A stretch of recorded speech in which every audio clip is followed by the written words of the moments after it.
வாழ்க்கையில் இந்த வீடியோவை நல்லா பாருங்கள். இந்த வீடியோவில் ஒரு தாய்மையோட உச்சத்தை எவ்வளவு வேதனையாக சொல்ல முடியுமோ அவ்வளவு வேதனையாக சொல்லியிருக்காங்கங்க.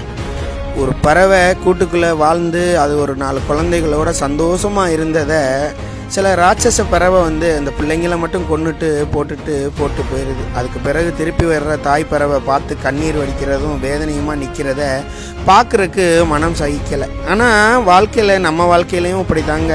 நம்ம வாட்டுக்கு கூழோ கஞ்சியோ குடிச்சிட்டு சிறகடிச்சு பறக்கிற சின்ன சின்ன அழகான வாழ்க்கையில் சில நேரங்களில் விதிங்கிற பேரில், சில நேரங்களில் சதிங்கிற பேரில், சில பேருங்களில் நய வஞ்சகர்கள்ங்கிற பேரில் நம்ம வாழ்க்கையிலையும் சில பேர் விளையாண்டுட்டு போயிடுவாங்க. ஒவ்வொரு தடவையும் வலியோடையும் வேதனையோடையும் இருக்கிற நமக்கு தான் தெரியும் வாழ்க்கையோட உச்சமும் அதனோட வலியும் என்னங்கிறது. ஆனால் அவங்களுக்கு அது ஒரு விளையாட்டு, அது ஒரு சைக்கோ மாதிரியான ஒரு நிகழ்வு. நல்லா இருக்க குடும்பங்களில் ஏதாவது பூந்து ஏதாவது செஞ்சு விட்டுட்டு போயிடுவாங்க. ஆனால் அதுக்கு பிறகு அந்த வலிகளோடு வாழ்கிறவங்களுக்கு தான் அது தெரியும். இந்த பறவை வலியோடு நிற்கிற அந்த சிந்தனைகள் எவ்வளோ வலியாக இருந்திருக்கும், எவ்வளோ வேதனையாக இருந்திருக்கும். அது வளர்த்த குஞ்சுகள் இறந்து கிடக்கிறத தன்னால் பார்த்துட்டு அது எவ்வளோ ஒரு மன வெறியோடு இருக்கும். இந்த மட்டும் கண்ணால் நம்ம பார்த்தோம்னா நம்ம வாழ்க்கையே போச்சேன்னு. இப்படியும் நம்ம வாழ்க்கையில் நிறையா மனிதர்களை நம்ம வாழ்க்கையிலையும் சந்திச்சுக்கிட்டு தாங்க இருக்கோம்.